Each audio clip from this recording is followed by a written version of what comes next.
এত কষ্ট আমি মাকে দিলাম, কিন্তু মার কোনো খেদমত আমি করতে পারলাম না। আমার মার ঋণ আমি শোধ করতে পারলাম না। আল্লাহ, আজ যদি তুমি আমাকে জান্নাতে দিতে চাও, আমার মা বাবা সারা জান্নাতে যাইব না। হয় আমার বাপ মার সাথে জাহান্নামে দিয়ে দাও, হয় আমাকে আমার বাপ মার সাথে জাহান্নামে দিয়ে দাও, নতুবা আমার সাথে আমার বাপ মারে জান্নাতে দিয়ে দাও। আমি আমার মা বাবা ছাড়া থাকবো না।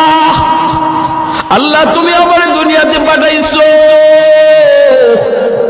আমার মা আমার বাবা আমার উপর কি পরিমাণ ঋণ, আমি তো ঋণ শোধ করার সুযোগ পাই নাই, দিছো না। আজ হাসরের মাঠে যদি আমাকে জান্নাত দিতে হয়, বাপ মা ছাড়া জান্নাতে যাইবো না। রব্বুল আলামিন তখন বলে, বান্দারে, আমি আল্লাহর আদত হচ্ছে জাহান্নামীকে জান্নাতে দেওয়া, কিন্তু কোন জান্নাতীরে জাহান্নামে দেওয়া এটা আমার আদত না। বান্দা, তুমি তো জান্নাতি, তোমাকে আমি জাহান্নামে দিতে পারি না। ঠিক আছে, নেও, তোমার সুপারিশে বাপ মারেও জান্নাত দিয়া দিলাম।